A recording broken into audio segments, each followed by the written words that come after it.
My job is to help you look at tips, simple things you can do to make a difference on your children's lives that are easy. But if you repeatedly keep doing a few of the things that I'm suggesting today, and I'll keep talking about them later on in my workshops, what you'll be able to do is help your children become what we all hope, and that is more successful, happy, contented, self-reliant human beings.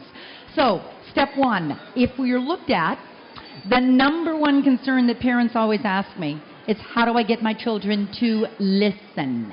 It's also the number one concern I have from wives who ask that about their husbands as well. So here we go. First of all, if you want your child to listen, I don't care if they're 2 or they're 18, the first thing you've got to do is an old teacher tip. Warn them first, because we're feeling a lot of kids are having a tough time with concentrating. They're not focusing as well, and they may be already concentrating on a game or TV or whatever their homework. So you just say, in a minute, I got to tell you something important. Then, when you get their attention, tell them to look at me. We're looking at a lot of kids who would rather text than talk, and eye contact isn't there. Look at me when I'm talking to you. Number 2 is you can get down with little critters to eyeball level. Use a teacher tip. Lower your voice, don't raise it. The fascinating thing is kids are far more likely to tune into you if you lower it. And then what Yale University says is make the statement you want quick and brief and add a period at the end of it. Too often what we do is we ask a question, would you like to, or you think it's time to do your homework? If you want your child to do something, add a period, make it brief, and then do one other thing. Tell them to repeat it. If the child repeats back what you've just said, what you're actually going to be doing is training your child to listen. That's tip number 1. Here's tip number 2. You want your child to have higher self-esteem, to feel good about who they are. One of the simplest things you can do to boost self-esteem in your child is use your words. Not things you buy, but your words.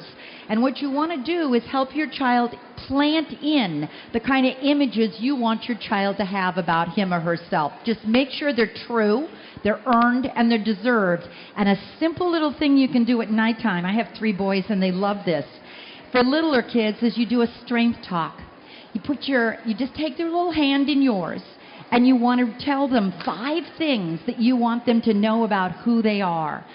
Repeat the same kind of 5 things, but here you go. Number 1, you're so kind. And then always in your praise, here's a tip, parents, use the word because.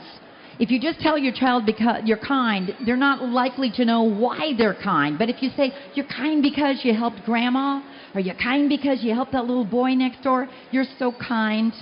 Or you're always so well-mannered. I love how courteous you were today because you said thank you.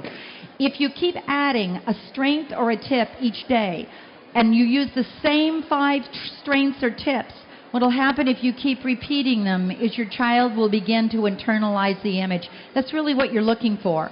A big mistake we do in praise is we praise them when it's not earned, and therefore it's not going to stick because they're not going to believe it. And the second thing we do wrong is we don't say it often enough. Our words become our children's images. Here's another one. If your child does misbehave, which they will, they're kids, here's a simple little thing you may want to do that we know we may be doing wrong. We automatically say, why did you do that? Instead of asking why, refrain it and ask, how did you want that to turn out? Children are more likely to help you figure out what they did wrong and flip it around by thinking it through if you just give them that simple little question. Homework. Anybody got that as a battle? We're finding a lot of children have a lot of homework and they get anxious and the anxiety goes up, particularly as they get older and they have a lot of work. So a simple tip you may want to do on this one is tell them, number 1, when it comes to homework or anything that they have to do, you can get a set of Post-it notes. Maybe they have 5 tasks to do, or maybe they have 8 tasks to do. But the first thing you do, whether the child is 5 or 14, is you tell them to open up their agenda or their organizer and figure out what's the homework task you need to do tonight.